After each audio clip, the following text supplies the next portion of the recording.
Wits to deliver this important ball towards the far post. Scramble is there. Lenny John Rose. Swansea City dramatically have taken a 3-2 lead. Free kick by Martinez was always going to create problems. Bobbled around the box there. John Rose just with a touch with the left foot. The big man has proved to be such a good signing by Brian Flynn. That the 50th of his league career, and who'll say that he's ever scored a more important one? Elliott, little flick down the line, and it's Chris O'Leary towards Thomas, looking for the flick on to Coates.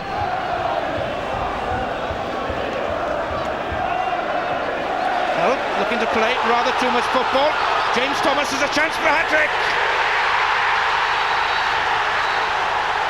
Will that be the goal that decides Swansea City's Football League future? James Thomas, a Swansea Jack, is the hero of the day. Joined the club from Blackburn this season, came home and has come home to glory.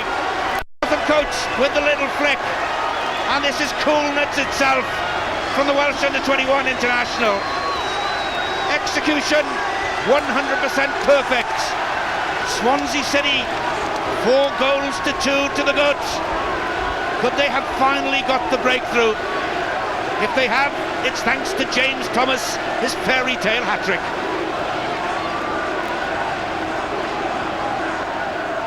Plenty of vantage points then for the Swansea fans, both inside and outside the ground. Fans getting ready to invade the pitch in the final whistle. Tremendous drama then at the Vetch Field as the hundreds and thousands of Swansea fans here today invade the pitch to celebrate Swansea City's salvation.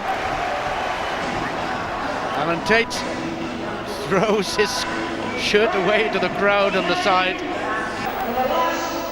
For the last 3 months, you've been the difference. You helped these lads. They're taking life. We're all together. Well, we've got more on those amazing events at the Vetch coming up, along with Wrexham's bid to grab the runners-up spot in Division 3 and the game that will decide Cardiff's place and their opponent in the Division 2 playoffs. Don't go away.